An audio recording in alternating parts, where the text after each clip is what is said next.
Hi again, everyone. I hope you're all doing really well. And, I guess it was a kind of positive finish to the week for MULN Automotive. On the back of no real news, we've now strung together two modest days of increases in the share price.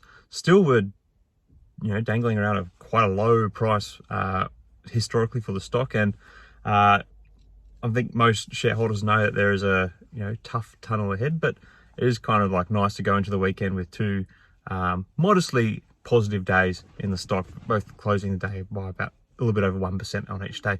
So that's good news.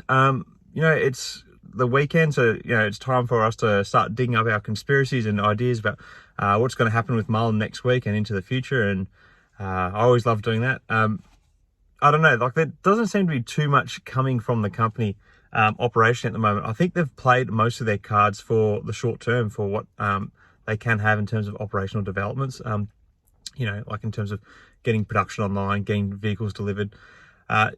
What we really need to see from the companies, we need to start seeing more sales being booked for their vehicles, and perhaps some more updates on what's going on with Bollinger and the vehicles that they're slated to start delivering or producing at the end of this year.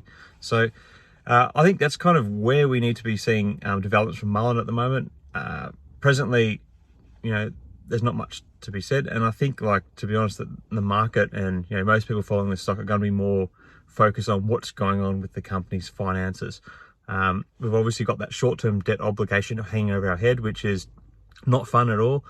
Terrible terms, but when the company is burning cash as fast as MULN was operationally, I think they had an operating loss of 336 million last year, and then if you combine that with I guess non-cash expenses, things like amortization, depreciation, etc., it ended up blowing out to over $1 billion. It was crazy.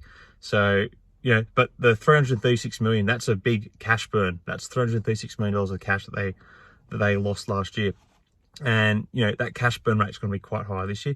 Yes, we're going to book some revenue. I don't see the company booking $336 million in revenue to meet the operational costs that they had last year, and you'd kind of expect that operating expenses at least in some areas are going to increase this year.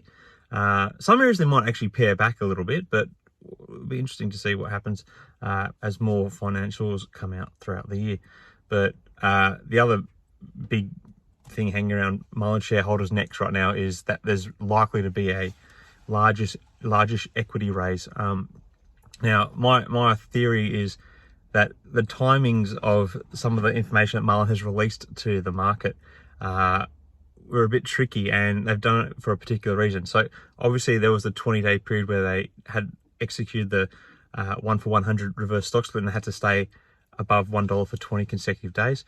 In that period, they delayed putting out their financials until towards the end of that 20 days, with the absolute latest date they could do it.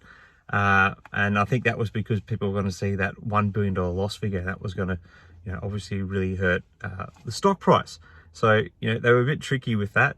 And in terms of that short-term loan or equity rate, not equity raise, debt raising that they did with the really unfavorable terms, I think that was kind of done sort of hush-hush as a means to bridge them over till they can actually execute on a equity raise.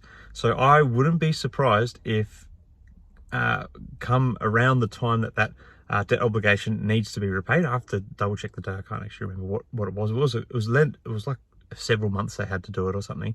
But once that has to be paid back, I wouldn't be surprised if that's when we're going to see that upcoming equity raise, because obviously that short-term cash was to pay for operating expenses in the short run. And then obviously a big equity raise is going to be there to get them through on a more medium term. I really hate to say this, but I honestly think that MULN Automotive is in such a state that they're going to actually have this next equity raise is going to be not only be big, but it won't be the last one. They've got such a big financial hole at the moment, and they're not booking the revenue to fill the hole. And as long as the beauty that they have is that they are a listed company, and they can just keep going through this cycle of raising equity and through through institutions. We talked about why institutions like to do it, because they get the warrants, they get the shares at a very discounted price, and they just flip them back onto the market to the everyday investor. And so the difference they end up pocketing is a profit. So a lot of institutions love this. They're getting these great deals on warrants that they can execute on. Mullen gets money in the short term, but you know, it really just like hammers the stock price. And you know, then we've obviously got like David Mitchery, you know, getting his huge slice of shares every few months for his great performance as a CEO. You know, I don't know of any CEO who's been rewarded so much stock for such a poor performance of the actual stock. So it's a bit of a joke. Anyway, just a couple of thoughts to close off the week. I hope you guys all have a great weekend. I'll try and pop back and give some thoughts on where I see Mullen going next week, later on this weekend. But until next time, may the markets trade in your favor. Have a great weekend. Cheers.